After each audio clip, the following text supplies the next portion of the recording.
వచ్చే నెల 6న కొండగట్టు దేవాలయ పరిరక్షణ సమితి ఆధ్వర్యంలో నిర్వహించనున్న శ్రీరామనామ మహాయజ్ఞం కార్యక్రమం భక్తులు అధిక సంఖ్యలో పాల్గొని విజయవంతం చేయాలని కొండగట్టు పరిరక్షణ సమితి కన్వీనర్ సుగుణాకర్ రావు పిలుపునిచ్చారు. తెలంగాణలో ప్రసిద్ధ పుణ్యక్షేత్రమైన కొండగట్టు ఆంజనేయ స్వామి దేవాలయాన్ని అన్యక్రాంతం కాకుండా కాపాడాలని కోరారు.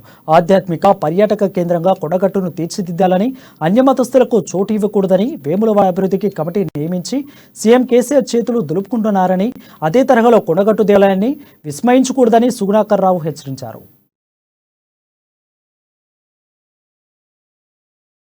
మొత్తం తెలంగాణలో మీరు గమనించండి దయచేసి, ప్రకృతి వనరులు కలిగి ఉన్న ఏకైక దేవస్థానం కొండగట్టు. అంత పెద్ద గ్రీనరీ ఉన్న దేవస్థానం తెలంగాణలో ఎక్కడ లేదు. తిరుపతిలో ఏ విధంగా ఆహ్లాదకర పరిస్థితి మనకు అవుపడుతుందో, శ్రీశైలంలో ఏ విధంగానైతే పచ్చదనంతో కూడుకున్న వాతావరణం ఏదైతే అవుపడుతుందో, మీరు అలాంటి యొక్క పుణ్యక్షేత్రాన్ని, ఆధ్యాత్మిక క్షేత్రాన్ని తెలంగాణలో ఏర్పాటు చేయాలంటే కొండగట్టు మినహా మరో స్థానం లేదు.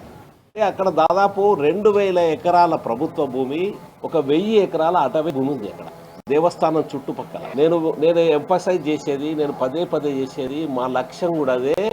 ఈ 3000 ఎకరాలు దేవస్థానానికి కేటాయించాలి. 3000 ఎకరాలు దేవస్థానానికి ఇచ్చి భవిష్యత్తులో ఎలాంటి ఆక్రమణలు జరగద్దు, వ్యాపారస్తులు ఆక్రమించుకోవద్దు, అమ్మకాలు జరగద్దు. అదేవిధంగా వేరే మతస్థులకు కూడా ఈ